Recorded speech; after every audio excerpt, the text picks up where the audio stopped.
The day my parents kicked me out was the same day I became a millionaire. But let me back up. My name is Dawn Whitaker, and before everything fell apart, I was just a woman trying her damned best to make something of herself. I'm 23 years old, born and raised in a small town in Ohio, kind of place where everyone knows your business before you do. I'm the eldest of two, and I was the quiet one, the mature one, the responsible daughter who never gave anyone trouble growing up. By trade, I'm a restorer.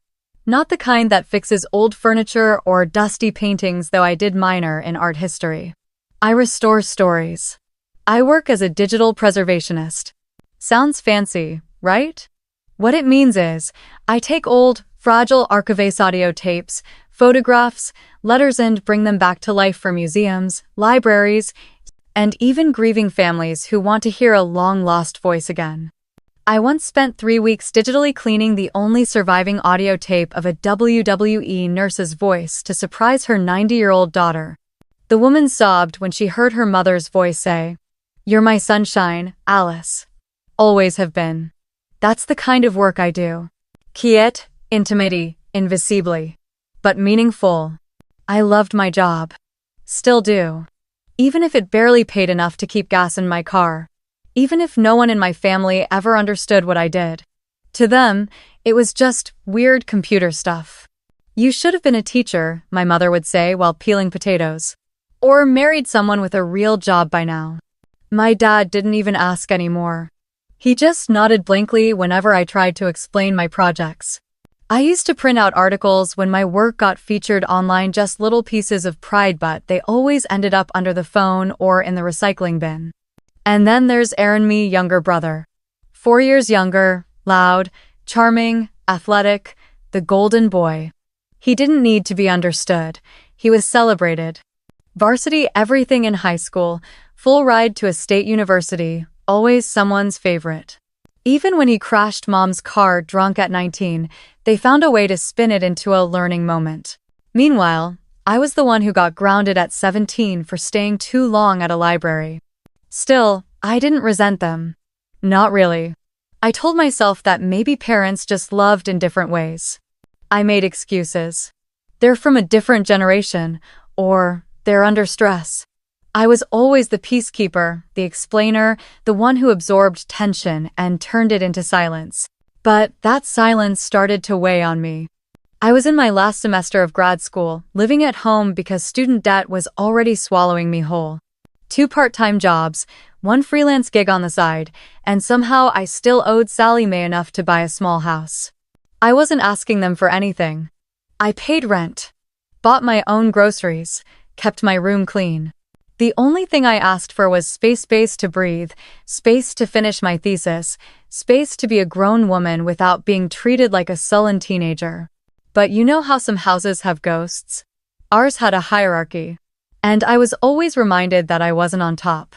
It started subtly, Aaron being allowed to borrow my car without asking, while I had to leave a note just to move Dad's truck from the driveway. Then it turned into bigger things, them accidentally forgetting my birthday dinner, making financial decisions that impacted me without telling me first. And through all of it, I kept thinking, if I just worked harder, if I just kept the peace a little longer, maybe they'll see me. I didn't want their money. I didn't want their praise. I just wanted to be treated like I mattered. Like I belonged. But what I didn't know then was that everything was already unraveling. I just hadn't seen the threads. It wasn't one big moment that triggered what happened next. It was a small one. I was looking for my passport. Mom had asked me to scan it for a health insurance update, and I opened the wrong drawer in my parents' filing cabinet. That's when I saw it. A legal envelope. Thick, yellowed, with my grandfather's handwriting on the label. I shouldn't have opened it. I know that. But something in me, maybe it was the tiredness, or the years of being the outsider in my own family, something said, look. And when I did, my whole world tilted. That envelope held the original will of my grandfather, my father's father, who had died 5 years earlier. The one we all thought had left everything to my dad and uncle. But that wasn't the whole truth. I won't go into the details just yet. You need to understand the weight of it first. The consequences. The betrayal. Because once I read that will, once I knew, there was no unknowing. No going back. And that knowledge? That small discovery? It would be the match that lit the fire. That's when the countdown began. That's when they started turning on me. That's when the suitcase came out. I didn't mean to read the whole thing. I really didn't. But once I saw my namey, full name, Dawn Eliza Whitaker, printed in ink on that brittle sheet of paper, my heart started pounding in a way I couldn't ignore, like it knew what was coming before my brain did. I glanced toward the hallway, half expecting to hear my dad's heavy steps, my mother's voice calling from the kitchen, but the house was still. Silent. Like it was holding its breath with me. The envelope was old edges curled, paper yellowing, but the contents were pristine, tucked into a plastic sleeve like someone had cared enough to preserve it. Like someone had intended for it to last. It was my grandfather's last will and testament, dated just a few months before his stroke. I remember that year like it was yesterday. I was 18, just starting undergrad. He'd called me often back then, leaving long voicemails, telling me he was proud of me, asking me about my classes. I used to save them all. He was the only one in the family who actually understood what I wanted to do. He didn't make fun of my major. He told me that stories were worth preserving, that people forget too easily, and my job would be to remind them. I missed him so much after he passed. But I had no idea that he'd left behind more than just memories. I started reading, slowly at first, then faster as the words sank in like ice water down my spine. It wasn't just about who got what. It was about why. He had written 3 pages of personal reflections, handwritten in his usual cursive that leaned like it was in a rush to get somewhere. He wrote about fairness, about wanting to leave a legacy that wasn't just about property or money, but about acknowledgement. About balance. And then clear as day he named me. To my granddaughter, Dawn Whitaker, I leave the sum of $75,000 and full ownership of the family cabin in Lake Geneva, Wisconsin, which she helped me clean and catalog the summer of 2014. I froze. The cabin. The old one with the wood paneling and broken dock. I hadn't thought about that place in years. That summer, I'd spent 2 weeks with Grandpa, helping him organize old photos, letters, and inventory, all the things he didn't want to forget. We'd laughed so much. He taught me how to use his reel-to-reel player, let me catalog his jazz vinyl collection. I thought we were just bonding. I didn't know he saw it as worthy of inheritance. But that part never came up at the funeral. There was no mention of a cabin. Just some vague statement from Dad that everything had been handled between him and Uncle Rob and that Grandpa had kept things simple to avoid complications. Except it hadn't been simple. It had been deliberately hidden. Because stapled to the back of the will was a second documenta legal one signed 2 months later. It looked like a waiver. Something about property reassignment and primary beneficiary consolidation. It had both my father's and my uncle's signatures. And a note scribbled in red ink, Dawn has been verbally disclaimed. Verbally disclaimed. Like I was a receipt someone decided to crumple up. I felt something sour rise in my throat. I reread the line 3, 4 times, thinking maybe I was misinterpreting, but no. They'd agreed without ever telling me to remove me from the will, to reassign the assets, probably claiming I didn't want the responsibility or didn't need it. I couldn't breathe. I must have sat there, still as stone, for almost 20 minutes, just holding that piece of paper like it was a loaded weapon. Because it was. It wasn't just money, it wasn't just property. It was proof. That all those years of feeling left out, dismissed, made to feel like the outsider in my own family, they weren't just paranoia. They were real. I snapped pictures with my phone, shaking hands, just in case it disappeared. Then I slipped it all back the way I found it, closed the drawer, and walked out of the office like a ghost. The walls felt closer. The lights too bright. My mother was stirring something at the stove when I passed the kitchen. "Did you find it?" she asked without turning around. "No," I said, and my voice cracked. Later that night, I confronted them. I waited until Aaron had gone to a party and the house was quiet. We were sitting in the living room, Dad watching something on television, Mom flipping through her tablet. I stood in the doorway, holding my phone. "I saw the will," I said. My voice came out sharper than I intended. It wasn't rehearsed, it just fell out. Dad looked up first. Then Mom. A beat of silence. "I saw what Grandpa left me," I said, voice shaking. "The cabin, the money. You knew. And you signed something to take it away." My mother blinked like I was speaking a foreign language. My father's mouth curled, just slightly. "That wasn't yours to see," he said flatly. I stepped forward. "It was mine. He left it to me." "It was a mistake," my mother said quickly, as if that would undo everything. "He was sick, confused. Your father and Rob had to clean things up legally. It would have been a nightmare." "A nightmare for who?" I asked. "For me? Or for you too?" The tension snapped. My dad stood up slowly, walked toward me. Not angry. Cold. "You've always been ungrateful," he said. "Always thought you were better than this family. Well, guess what? That cabin was falling apart. The taxes would have ruined you. We protected you." "No," I said, feeling my throat tighten. "You erased me." And that was it. The next day, I came home from work to find a suitcase on my bed. Not packed by me. Packed by them. A note on top, written in my mother's handwriting. "It's time you learned how to stand on your own. We'll always love you. But we can't let you disrespect us in our own home." They didn't even have the decency to say it to my face. I didn't scream. I didn't cry, not then. I just zipped up the suitcase, grabbed my laptop, and walked out the door. That was the last time I ever called that house home. I didn't even look back when the door clicked shut behind me, but that sound, that dull, soft finality of a door closing not just on a room but on a chapter of your life lodged itself somewhere behind my ribs, where grief likes to hide. It was the kind of evening where the sky hung low and heavy, not quite dark, but with a grayness that clung to everything like a warning. I stood there on the porch for a few seconds, suitcase handle in one hand, laptop bag on my shoulder, my heart pounding so loudly I thought surely someone would hear it and come out and say, "Wait, Dawn, don't go." Didn't mean it, but no one came, and the porch light didn't flicker on, and the house remained still, unbothered, like I had never belonged inside in the first place. I didn't have a plan. No packed lunch, no place to stay, no dramatic escape vehicle idling in the driveway. I had $34 in my bank account and a tank just over a quarter full.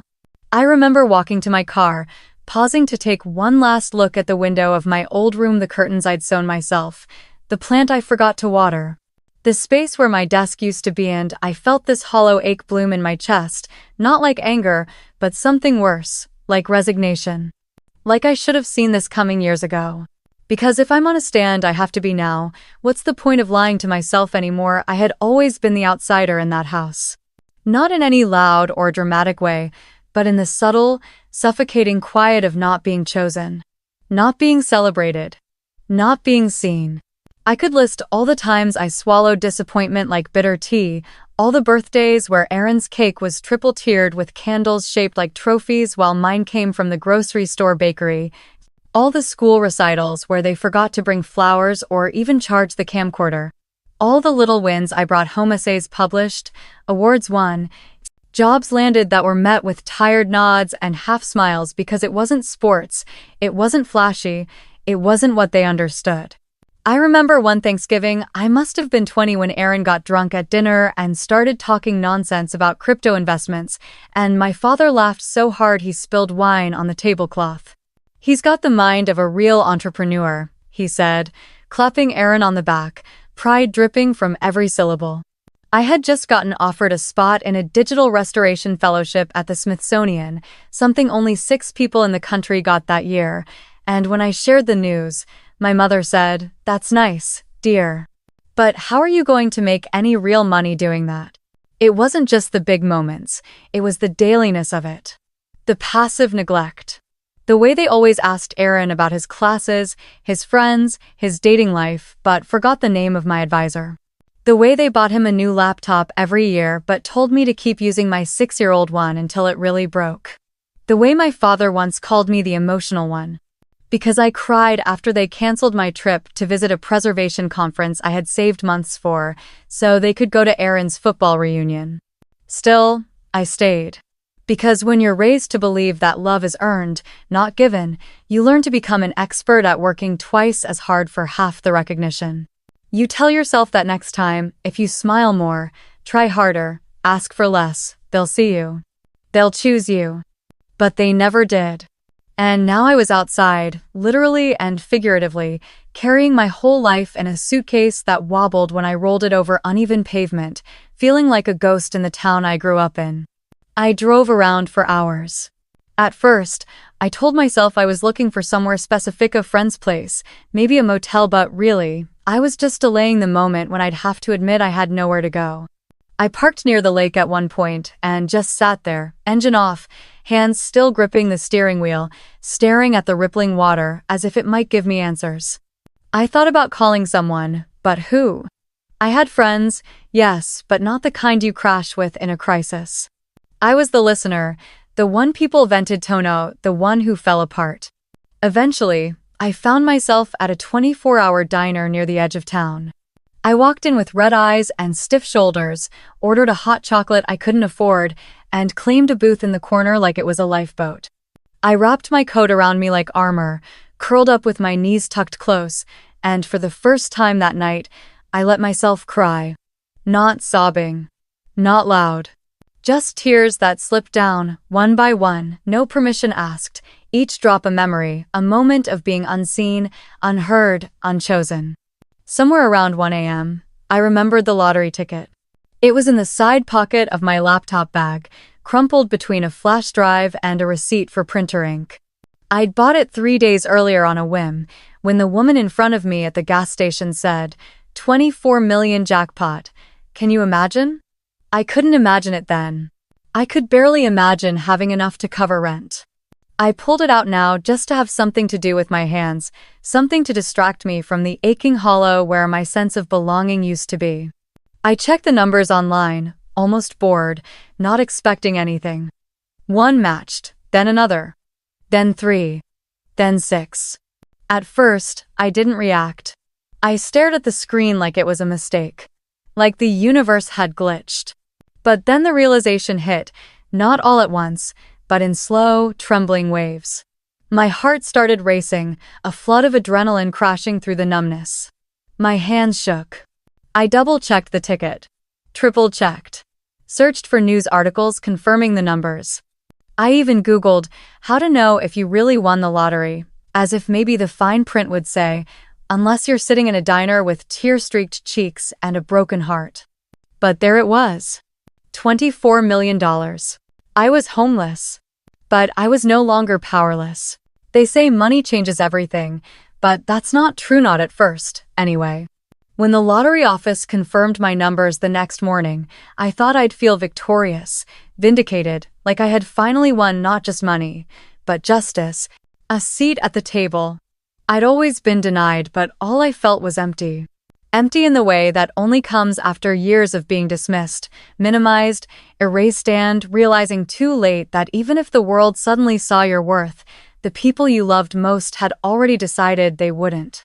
The lottery officials treated me with more dignity in 2 hours than my parents had in 23 years.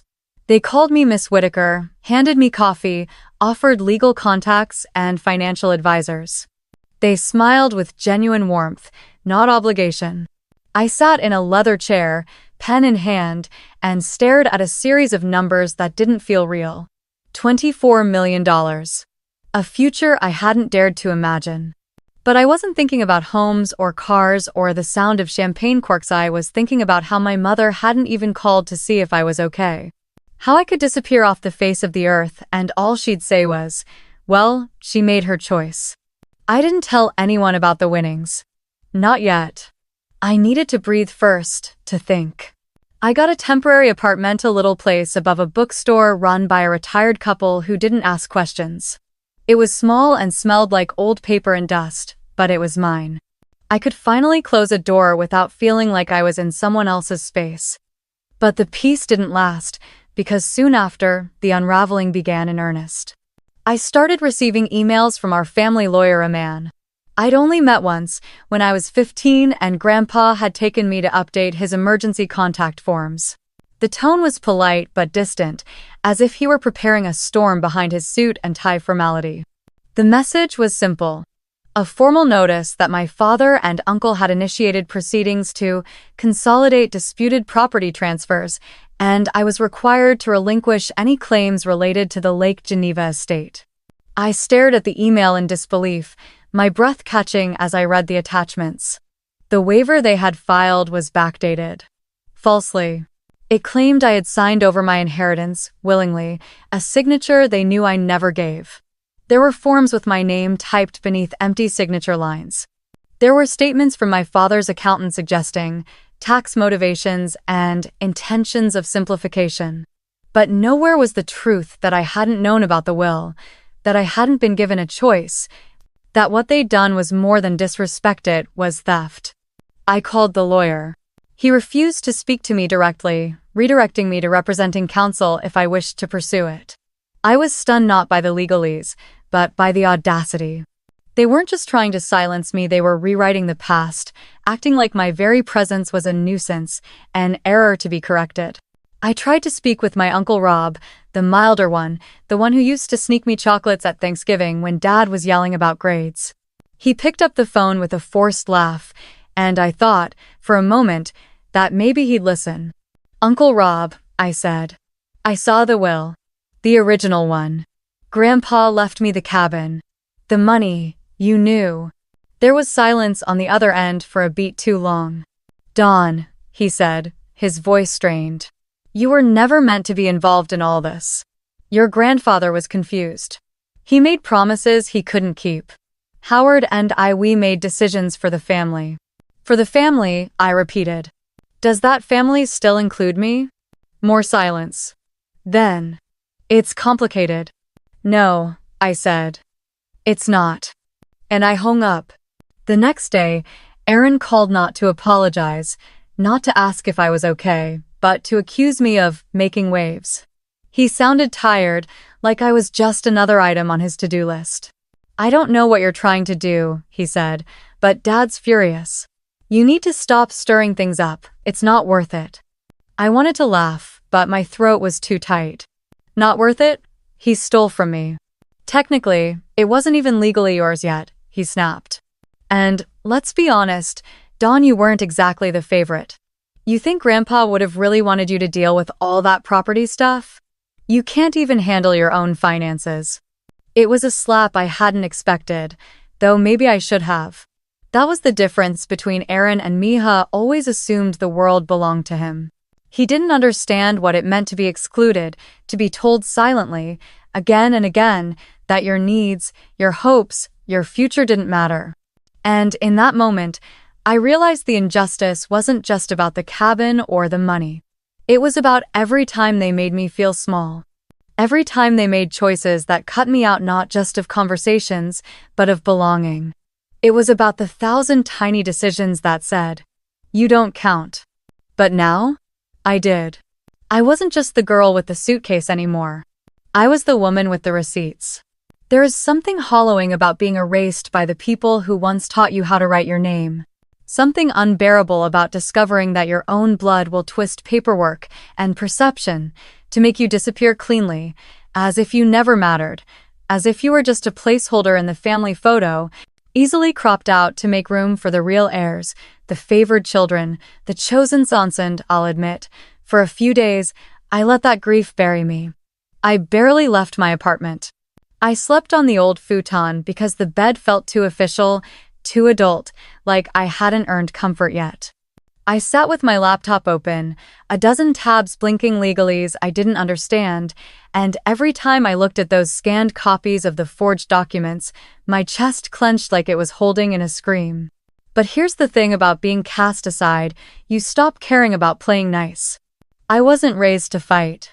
I was raised to endure, to smile through disappointment, to internalize pain like politeness was more important than justice. But something inside me, something deeper than pride, more ancient than anger, woke up that week. It was the part of me my grandfather once called stubborn as a nail and just as sharp. The part that didn't want revenge, didn't want drama, just truth. Just recognition. Just a place at the damn table. So I got to work. First, I hired a lawyer. A real one. Not someone who talked down to me in legal jargon, but a woman named Ruth Carlos Sharp Eyes, no-nonsense voice, recommended by a contact from a preservation project I'd worked on last year. She specialized in estate disputes and family fraud. I told her everything. She didn't flinch. "This happens more often than you think," she said calmly, typing as I talked. "They thought you were vulnerable. Disposable. They didn't expect you to have evidence or resources. Let's prove them wrong." And for the first time in weeks, I breathed. Ruth helped me file a formal contestation to the probate alterations. She sent cease and desist letters to my father and uncle, demanding a freeze on any financial transactions related to the Lake Geneva cabin. We subpoenaed documents. We prepared to challenge their waiver as forged. Meanwhile, I did what I knew best. I preserved stories. I went back to the cabin. I still had the keys from that summer, though the locks had been changed. Ruth filed an emergency access request based on pending legal ownership, and we got in. I remember the moment the door creaked open and the smell hit me: pine dust, mold, and the unmistakable scent of memory. It looked like no one had touched it in years. Cobwebs in corners. Floorboards swollen with moisture. But it was Archie's and mine. And I knew, standing in the silence of that place, that this wasn't just about land or money. This was sacred. This was a story someone tried to delete. I took photos. Hundreds. Cataloged everything: his old desk, still stacked with yellowing National Geographics, the jazz records in the cabinet, the reel-to-reel player we'd fixed together, and in the closet, tucked behind an old army coat, a box labeled Dawn Memories. Inside were tapes. Audio. Reel. Labeled in his handwriting. I took them home and restored them myself. The first one nearly undid me. It was his voice, thin with age but clear, talking into the recorder. "This one's for Dawn. She's got the ears of a storyteller and the hands of a healer. If anyone's gonna remember all this after I'm gone, it's her." I sat on the floor, headphones clutched to my ears, and cried. Not the silent kind. The messy, gasping kind. Because there it was. Proof. Not legal, maybe. But true. He had loved me. He had chosen me. And that mattered more than any lawyer's pen. I compiled those tapes. Cleaned the audio, added dates, transcripts, even his annotations. I put together a digital archive, a private one, for now, detailing every reason why that cabin was never meant to be buried under the greed of two entitled men who thought they could decide who gets remembered. Then I started to talk. Quietly, selectively. I reached out to friends, mentors, clients, people I'd worked with in the restoration field. I told them the story, not for sympathy, but for connection. And they responded. With outrage, with support, with legal advice, connections, and, most importantly, belief. One even offered to write an article for a heritage journal, documenting the loss of private memory through inheritance fraud. "Would you mind being interviewed?" she asked. "Your story's powerful." I said yes. Not to be seen, but to be heard. That's all I ever wanted. Around that time, Aaron messaged me again. This time, it wasn't angry. It was almost casual. "Aaron. Hey, just a heads up. Dad says you're stirring things up with lawyers. Not a great look for the family. Maybe we can talk?" I stared at the message for a long time before replying. Me. You only ever talk when you think I'm a threat. Not when I'm in pain. Funny how that works. He left it on read. That's when I knew I wasn't doing this for them anymore. I was doing it for me. For my grandfather. For every girl who's been told her voice is too small, her story too quiet, her rights too inconvenient. Because I may not have been the child they bragged about, or the one who made them beam at family barbecues, but I was enough. And I was just getting started. It started with a meeting request. Not from me, but from me father and uncle sent through their lawyers, formal invitations typed in sterile fonts on embossed letterhead. Professional mediation to resolve family estate matters, it read.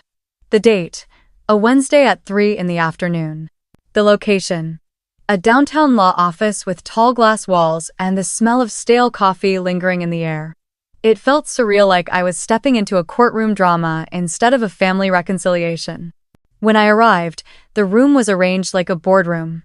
A long, polished table, 2 men flanking one side, me father, Howard, stern and immovable, and my uncle Rob, his expression carved from marble, and 2 lawyers standing just behind them, their arms folded. I sat at the opposite end of the table, my own counsel, Ruth, by my side, laptop open, records ready. For a moment, I looked at them, really looked, and what I saw was not the warm faces of childhood, but 2 defendants preparing for trial. My father's eyes were guarded, his jaw tight. My uncle's gaze flicked between me and his script of talking points. They didn't see me, they saw an obstacle. The mediatora, gray-haired woman named Miss Sterling opened with courteous neutrality, explaining the purpose of the meeting. To seek an agreement that avoids litigation. She leaned toward my father. Would you like to begin? Howard cleared his throat. We're here because Dawn apparently believes she's entitled to property and funds that were never hers to begin with. His voice was measured, cold. He didn't look at me. He looked at Ruth. Then he continued. The documents previously submitted clearly indicate that Dawn waived her claims, and we expect that will be acknowledged today. I glanced at Ruth, who nodded slightly. I took a breath, pushed down the anger, the hurt, the 1,000 tremors of betrayal coursing through me, and I leaned forward. I wouldn't be here if I didn't have proof, I said softly but firmly, and I opened my laptop to show the scanned will, the cabin records, the signed affidavit from the county recorder confirming date stamps. I showed them the audio transcripts. I showed them the supporting testimonies from friends who'd witnessed Grandpa's intent. I saw Howard's face flicker surprise, annoyance, something like fear, and my uncle shift in his chair. Ruth spoke next. We're prepared to litigate. But we're here to negotiate first. Dawn seeks recognition and rights, not retribution. She turned to me. Tell them what you want. That's when I felt it crawl through me, the clarity of purpose I'd been chasing. I looked at them, their faces impassive, as if they'd learned to stop reading emotion long ago, and I said the words I'd rehearsed in my mind, over and over. I want what Grandpa left me. I want the cabin, or its equitable value. I want the $75,000. And I want acknowledgement, in writing, that these were never gifts, they were inheritances he intended for me. My voice didn't waver, but I felt my throat tighten as I spoke it. Saying it aloud, across that table, made it real. Made it irrevocable. Silence filled the room for an eternity. Then Howard leaned back, steepling his fingers. That's unreasonable. He lifted his gaze to me, narrow. You're demanding property you never invested in, responsibilities you're not prepared for. If you want the money, take the $75,000 and walk away. Otherwise, we'll have to defend ourselves in court. His words were calculated. Hurtful but predictable. I'd expected them. What startled me more was Rob, usually the peacemaker, not speaking up. His eyes flickered with conflict, but he remained silent, like a soldier bound by orders. The mediation dragged on for hours. Each proposal from their side came with a new condition. Drop the contestation, sign over the cabin to Dad, release them from any claims, and agree to a non-disclosure clause. Every time they presented a new twist, I felt the weight of their contempt, that I was the interloper, the ungrateful daughter who dared to challenge the family script. At one point, the mediator suggested a compromise. Dad and Rob retain the cabin, I receive $50,000, and we call it a day. Ruth shot me a look across the table, sympathetic, pragmatic. I closed my eyes for a second, feeling my heart roll like thunder beneath my ribs. It smelled like betrayal, like telling the truth so many times that it lost all sound. I opened my eyes and shook my head. Number. My voice was quiet, but every word bruised the air. 50,000 isn't recognition. It's an insult. Grandfather wanted me to have this. If you're not willing to honor that, then I don't want anything less than what he intended. Faced with my refusal, Dad leaned forward, voice low. You're burning bridges for a cabin that's falling apart and wouldn't be yours without problems. Think about your future, your career, your reputation. Fury rose. I opened my mouth to tell him his advice was laughable, that he never cared about my future until it collided with his bank account, but I held back. Because something inside me had shifted. I was no longer negotiating, I was drawing a line. Ruth spoke quietly. Perhaps we need time. Let's call adjournment for today and reconvene next week. I nodded. I needed space to breathe. To feel. To remember who I was, behind the hurt and anger. When I left the room, my legs felt weak. The hallway buzzed with muted voices and the scrape of chairs. The receptionist nodded at me politely as I passed. I realized something then, that I was existing in two worlds. One where I was a daughter of a man who said I didn't belong, and another where I was a woman people listened to, valued, respected, because I had evidence, because I had courage. I walked out into the afternoon sunlight, air crisp against my face, and for a moment, I closed my eyes and let my jaw unclench. Later, on the drive home, I called Aaron. No response. Then I left a voicemail. Calm. Strong. I'm doing this because Grandpa chose me. Someday you might understand. He didn't call back. That night, I sat in my small kitchen, the silence surrounding me like a cloak, and I allowed myself to feel sadness, disappointment, anger, pride. All at once. And beneath it, something else, resolve. Because if they thought they could intimidate me into giving up, they were wrong. If they thought their words, their paperwork, their cold, deliberate erasure would break me, they had underestimated the daughter they broke, the woman I was becoming. My grandfather had said I had the ears of a storyteller and the hands of a healer. I had cataloged wreckage before worlds destroyed by time and indifference. And now it was my turn to restore not just the cabin, but my own story. There are silences so loud they press against your eardrums like altitude sickness, silences that don't just sit around you but crawl inside of you. Curl into your ribcage and hum with the weight of every unspoken thing. And in the weeks that followed the failed mediation, that was the kind of silence I lived in, known that wasn't peaceful or reflective or restorative, but brutal and consuming, like a scream that had been swallowed too many times and finally learned to echo inward. It wasn't the loss of the mediation that unraveled mate, was the realization that the people I had once loved more than anyone on earth, the people whose approval I had craved like oxygen, were not just willing to hurt me, they were committed to pretending I never mattered in the first place. That they would rather rewrite the narrative, recast me as bitter or greedy or dramatic, than admit that they had done something cruel. And that is a loneliness that defies description, not just the absence of connection, but the haunting presence of betrayal, of knowing that your love was not enough to earn truth. The days blurred into each other. I stopped checking my email. I ignored Ruth's calls for 3 days, even though I knew she was only trying to help. I turned off the news, closed the blinds, sat on the couch with my knees hugged to my chest like a child waiting for the storm to pass. But it didn't pass, it lived in me. It fed on the corners of my mind that once held hope, and slowly, it swallowed everything else. One night, I found myself staring at the edge of my bathtub for what must have been hours, still dressed, hair matted, my phone face down on the bathroom tile. I wasn't thinking of doing anything drastic, not in the way people worry, but there was something about the stillness of that porcelain rim that made sense to me, the cold clarity of its indifference.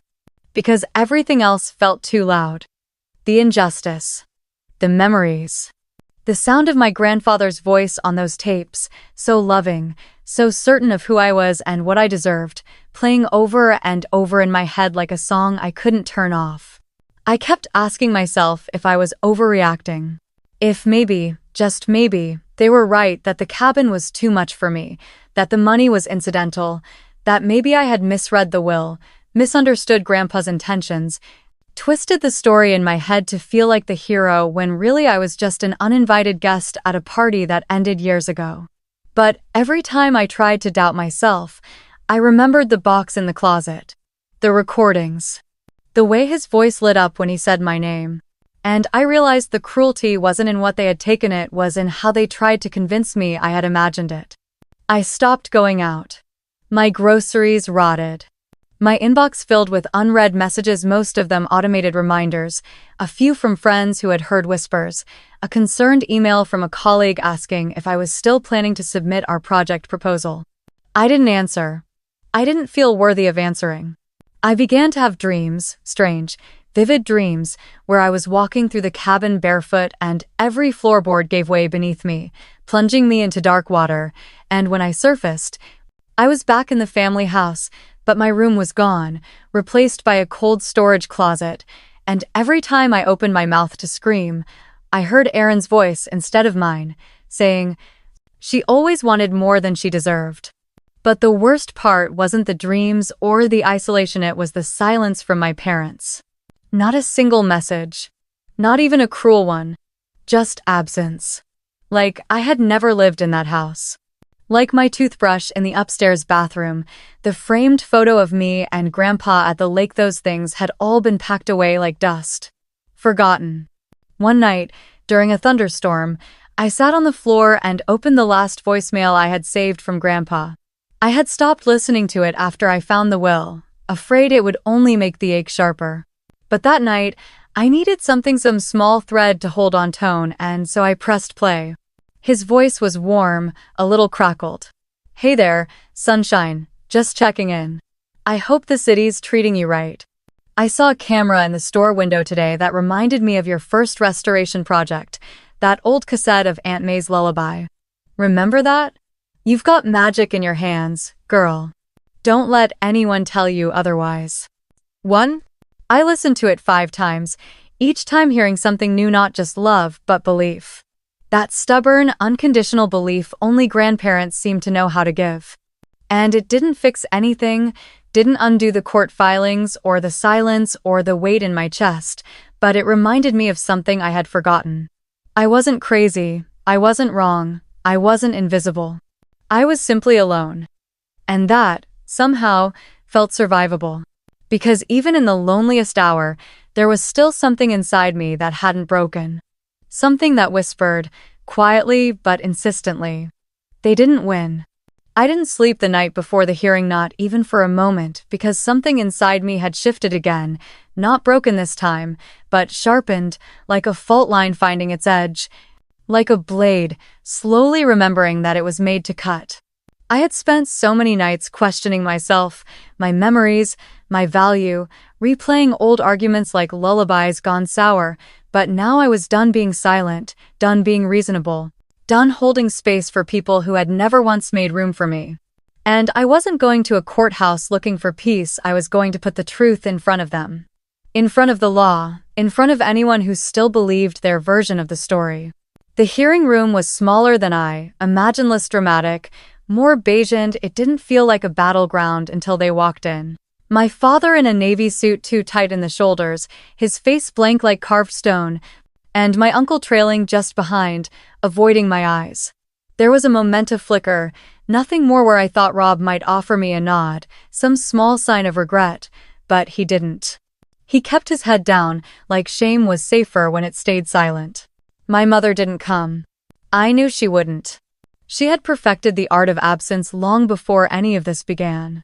The judge was a woman named Helen Parkcom, unflinching, her voice steady as she outlined the terms of the dispute. This matter pertains to the inheritance claims and alleged forgery surrounding the estate of Mr. Charles Whitaker, deceased. She looked from me to them, then nodded. Miss Whitaker, you may begin. Ruth stood. Her voice was smooth and clear, every word deliberate. She walked the court through the timeline, the discovery of the original will, the illegal waiver, the backdated signatures. She introduced the photos, the notarized dates, the county assessor's verification that the cabin had never been legally transferred to Howard or Rob. And then, as everyone watched, she pulled out a small speaker and played a clip from one of the tapes. It was Grandpa's voice, unmistakable, warm and certain. To my granddaughter Dawn, who gave me back years, I thought I leave the cabin and the savings because she has the heart and hands to preserve what matters. The room went still. My father stiffened. Rob looked like he might be sick. Then Ruth spoke again, her voice razor sharp now. And yet, despite this, Mr. Whitaker and his brother submitted falsified documents to probate court, removing Miss Whitaker's rightful inheritance. They not only silenced her, they stole from her. My hands were trembling in my lap, not from fear but from the weight of being seen. Finally. Then it was their turn. Howard's lawyer stood, all pomp and condescension, and painted a picture so different it would have been laughable if it weren't such a deliberate erasure. He called the will an early draft, claimed Grandpa had changed his mind, implied that the tapes were edited sentimental fabrications, and suggested that I had misunderstood the nature of intergenerational expectations. That's what he said. Expectations. As if inheritance wasn't legal, but emotional. As if my grief was a strategy. When Howard finally spoke, his voice was low, controlled, but I could hear the cracks. She was always too sensitive, he said. Always looking for attention. My father loved her, sure, but he was old. He didn't understand how complicated it would be. We stepped in to protect the family. That's what this was. He turned to the judge then, like he was offering wisdom instead of excuses. She doesn't know what maintaining that property costs. She doesn't know what she's asking for. And I stood. I didn't wait for permission. I didn't raise my voice. I just let the years speak for me. No, I said. I knew what I was asking for. I was asking to be counted. I was asking not to be edited out of my own family. I helped Grandpa archive his whole life. I cataloged his memories. He told me exactly what he wanted. And you. I turned to my father, and this time, I didn't flinch. You decided that your version of the truth mattered more. You decided that I didn't deserve a legacy because I didn't fit your mold. The judge didn't interrupt. No one did. So I kept going. You didn't just erase my name from a document, you erased me from our history. But you forgot one thing: Grandpa left receipts.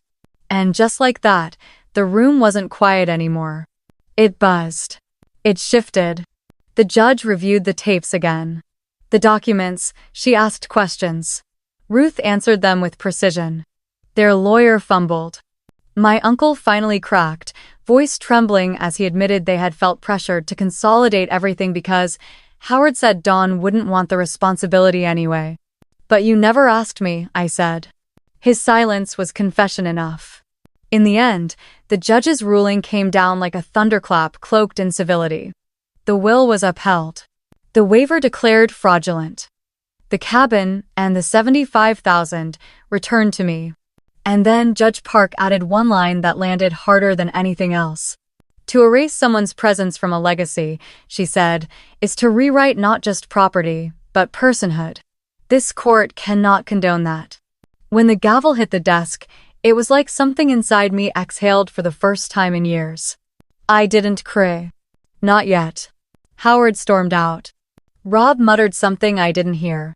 But I stood there in the courtroom, the broken daughter they tried to hide, the girl with the suitcase they threw out, and I felt every cell in my body hum with something electric, something old, something like justice.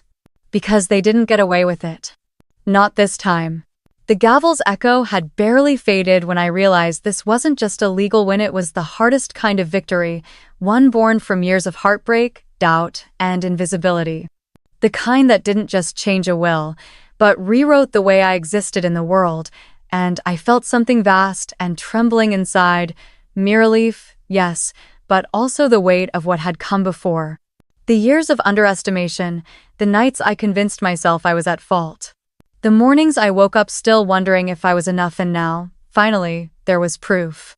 My lawyer Ruth hugged me in the quiet hallway outside the courtroom before anyone said anything, her voice a whisper in my ear. You did this, Dawn. You made them see. I let her hold me for a moment, feeling tears sting my eyes but not sorrow. Tears, or relief tears, something new. Validation, tears. The tears of someone who had fought to be seen and finally was. And what struck me, more sharp than the taste of justice itself, was that I had proven not just to them, but to myself, that I wasn't wrong. That I had been right all along. That the story I told, the one Grandpa believed, the one hidden in those reels, the one erased in legal filings, was true.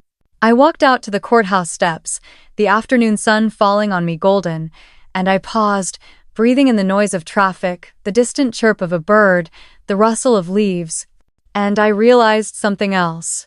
In claiming my inheritance, I had reclaimed a version of myself that had been buried. Dawn the restorer, Dawn the storyteller, Dawn, the granddaughter who cleaned up dusty memories and believed in something bigger than what they had always tried to box her into. The next days unfolded in a tidal wave of consequences for my father and uncle.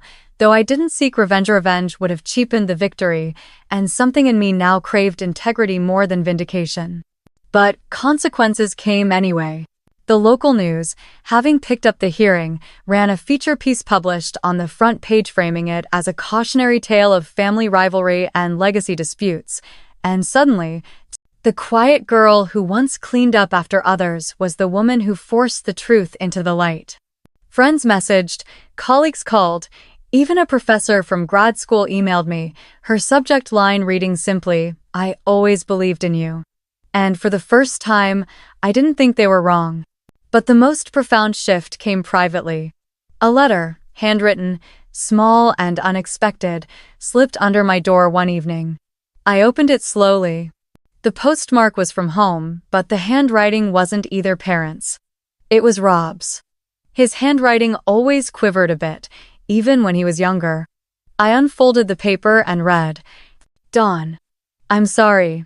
I should have spoken up. I should have stopped them. I realize now that in protecting the family, I was protecting lies, and I've spent these weeks regretting that inaction. I understand if you don't want to talk, but if you ever do, I'd like to try. Rob." I thought about sending him a long reply. I thought about writing him off entirely. But in the end, what I did was this. I wrote back with 3 sentences. "Thank you for saying it. I forgive you. I need time."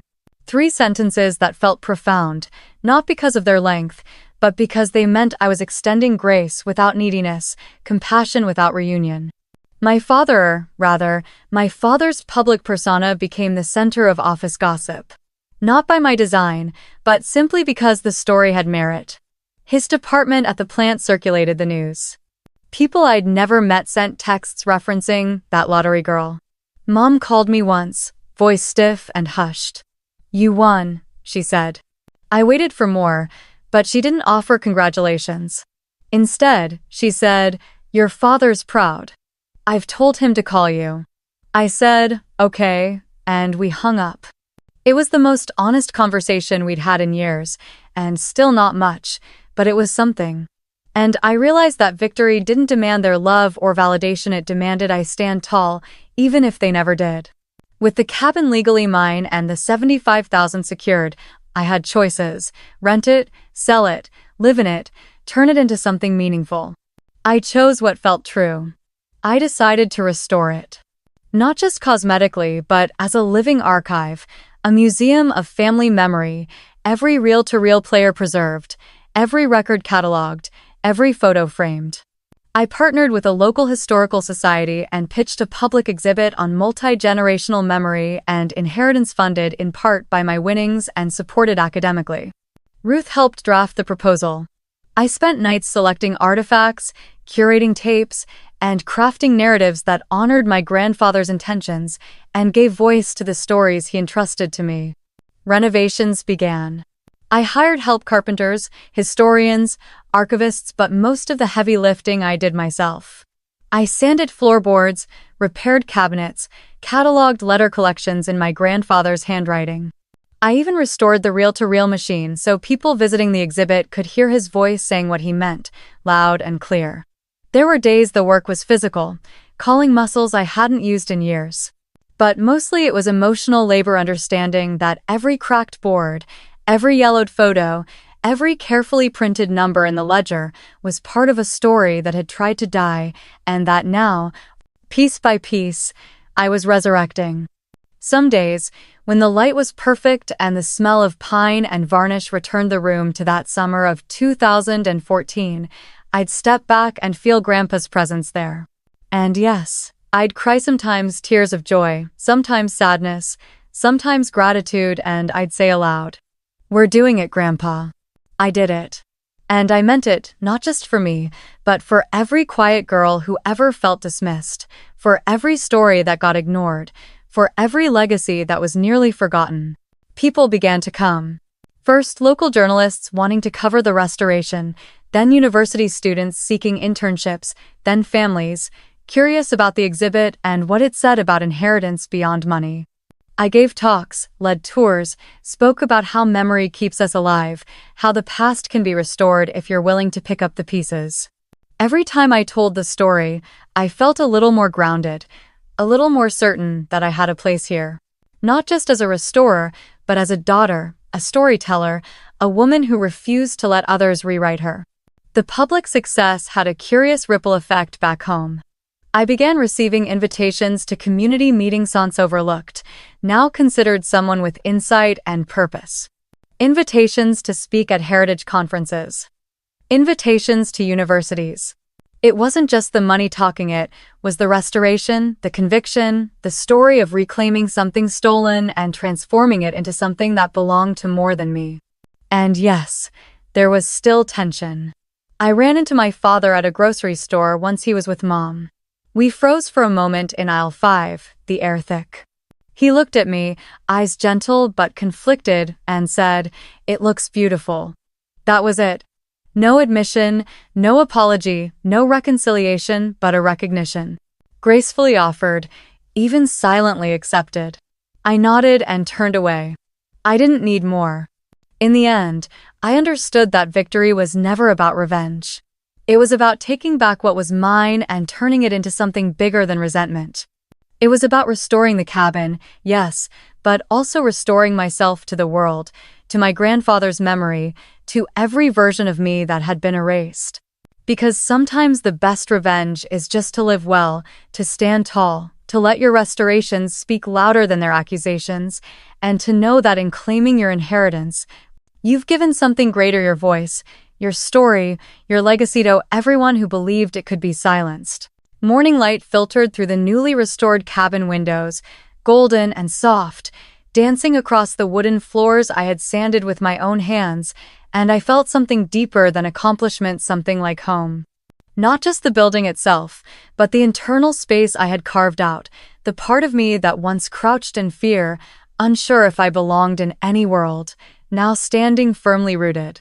Occasionally, I still caught myself running a fingertip over the engraved plank Grandpa had made himself, the one with the date and my name.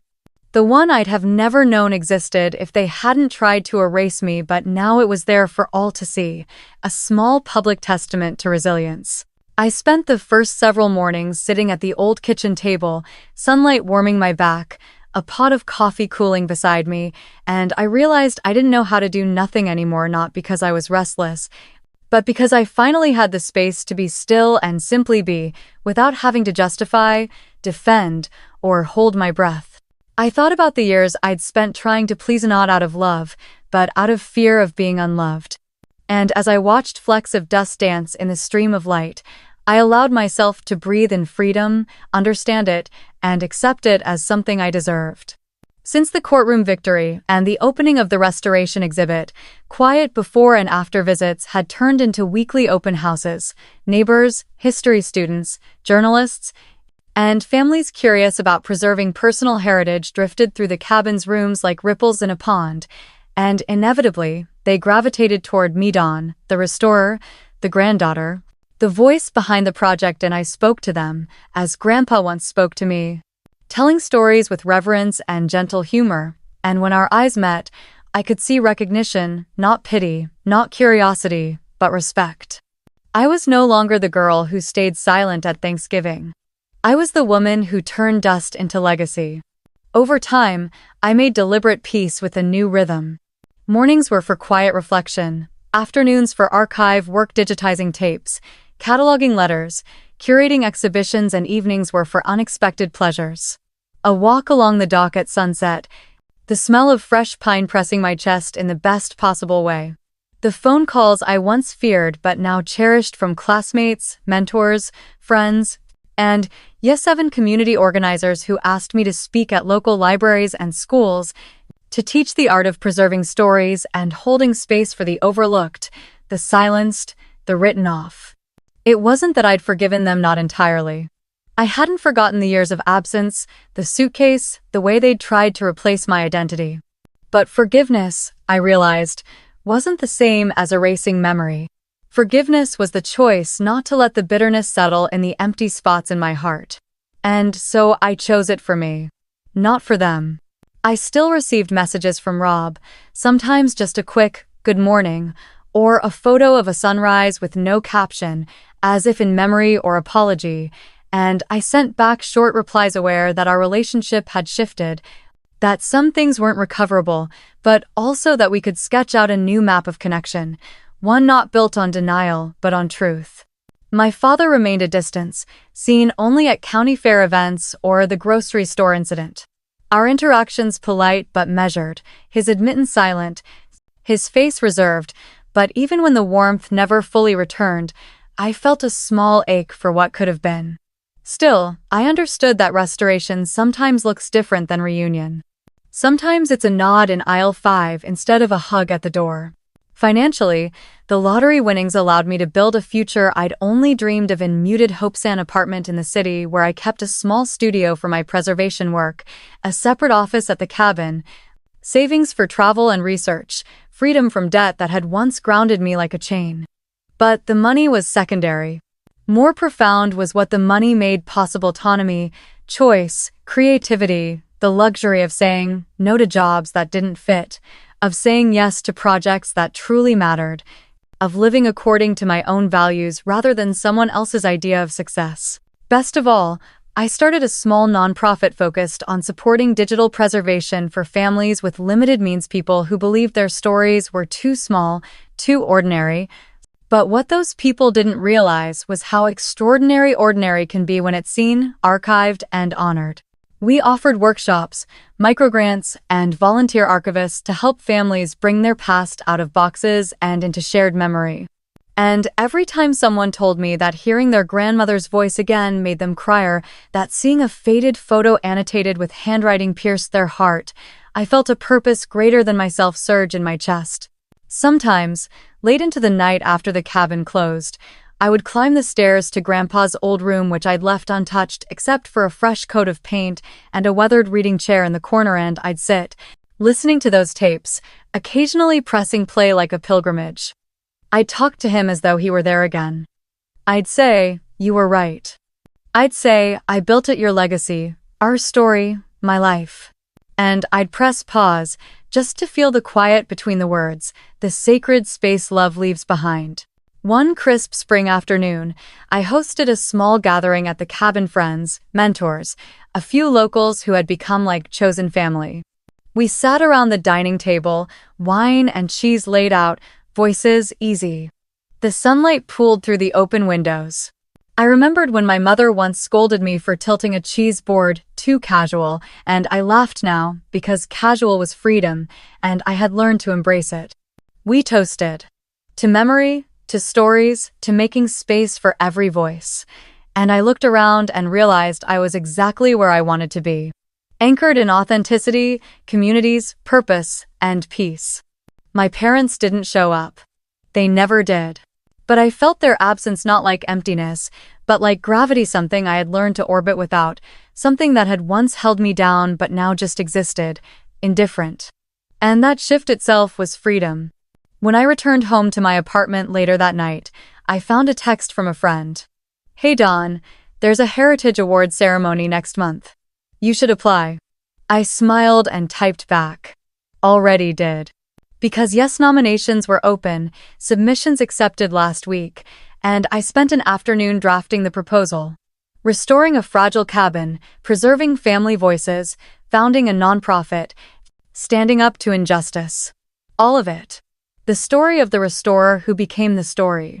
I realized then that life after trauma, after every conflict, every suitcase, Every court date wasn't a return to who I was, but a becoming of who I'd always been.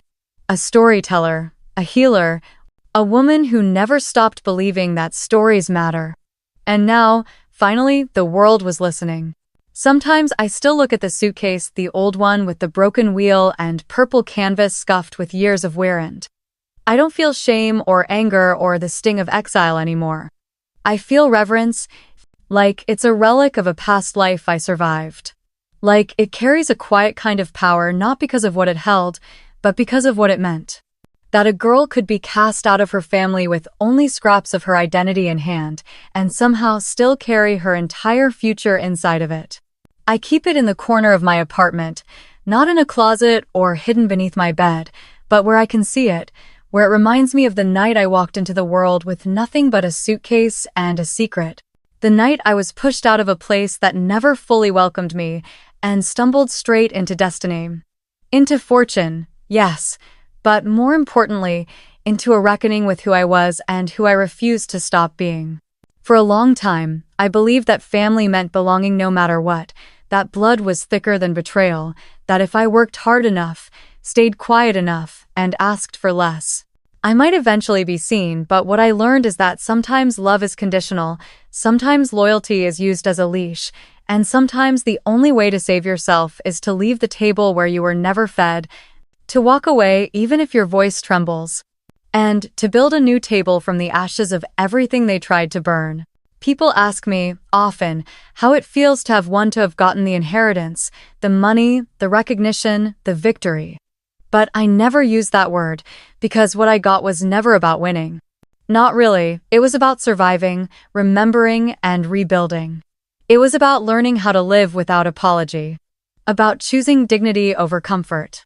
About realizing that sometimes the people who raised you are not the people who will rise for you, and that's a pain that leaves a scar, but it also opens up a path to freedom. I think of Grandpa often. When the wind pushes through the cabin's trees just right, or when an old jazz record crackles through the speakers, or when I sit in silence and feel the outline of his faith in me, how he saw me long before I learned to see myself. I think about how he left me more than a cabin or a check. He left me proof. He left me history.